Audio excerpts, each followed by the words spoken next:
Aujourd'hui, on plonge au cœur d'un décryptage crucial pour examiner une crise totalement invisible, mais qui menace activement la survie de nos services publics locaux.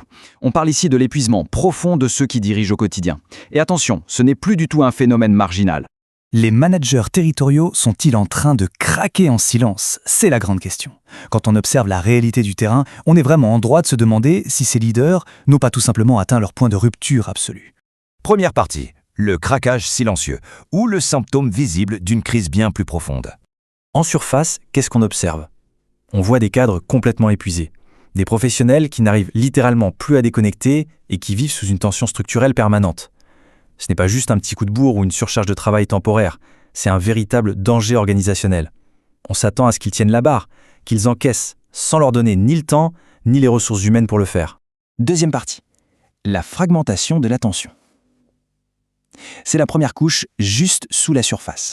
Mails incessants, urgences et RH de dernière minute, réunions qui s'enchaînent, conflits, demandes politiques.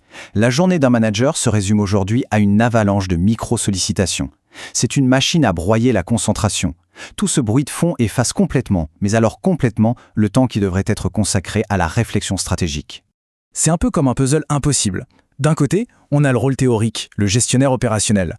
Et de l'autre, la réalité, où l'on s'attend à ce qu'une seule et même personne soit un expert juridique infaillible, un psychologue pour les équipes, un médiateur et un amortisseur de choc. Faire 5 métiers hyper spécialisés et contradictoires en même temps, c'est juste impensable. Troisième partie, l'inflation réglementaire ou le poids grandissant des normes. En creusant un peu, on tombe sur un vrai problème systémique, l'insécurité décisionnelle. Avec l'accumulation écrasante de nouvelles normes juridiques et de règles RH, la moindre erreur de jugement peut déclencher un litige, une polémique publique, voire briser une carrière. Résultat, ça crée une anxiété monstre et une culture du management ultra défensive, où l'on est constamment sur le qui-vive. Quatrième partie, la surcharge émotionnelle, le fardeau le plus lourd et le plus invisible. Et c'est là qu'on touche au point le plus critique. Au-delà de la paperasse, il y a un tribut psychologique énorme. Ces managers jouent le rôle de régulateurs permanents pour absorber la détresse et les conflits de leurs équipes. C'est un fardeau émotionnel d'une lourdeur incroyable et le pire, c'est qu'ils doivent très souvent arbitrer ces drames humains dans une solitude absolue. C'est la mécanique même du système aujourd'hui. Les cadres sont devenus de véritables amortisseurs silencieux. Si l'on visualise bien la chose, ils encaissent physiquement tous les chocs. Les tensions budgétaires, sociales, politiques, humaines, ils absorbent l'impact brutal de tous les dysfonctionnements pour éviter que la machine entière ne s'effondre. Cinquième partie, la menace sur le service public. On passe de la douleur individuelle au risque macro.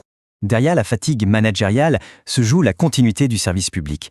Il faut vraiment s'arrêter là-dessus un instant parce que c'est le point central. Ce n'est plus juste un problème RH. Si on brise les managers, on brise tout simplement la capacité de délivrer les services publics aux citoyens. Les conséquences en chaîne sont alarmantes. Les chiffres montrent une véritable fuite des talents, avec des départs qui explosent. On perd une expertise interne précieuse, les postes de direction perdent toute leur attractivité et l'organisation devient complètement instable, au moment même où elle aurait le plus besoin de leaders solides pour se transformer. Sixième et dernière partie, repenser le modèle managérial, le chemin vers la soutenabilité. Pour éviter le mur, il n'y a pas de secret, il faut revoir les conditions concrètes de travail. Première étape, redonner du vrai temps de pilotage stratégique. Deuxième étape, clarifier enfin les priorités de l'organisation.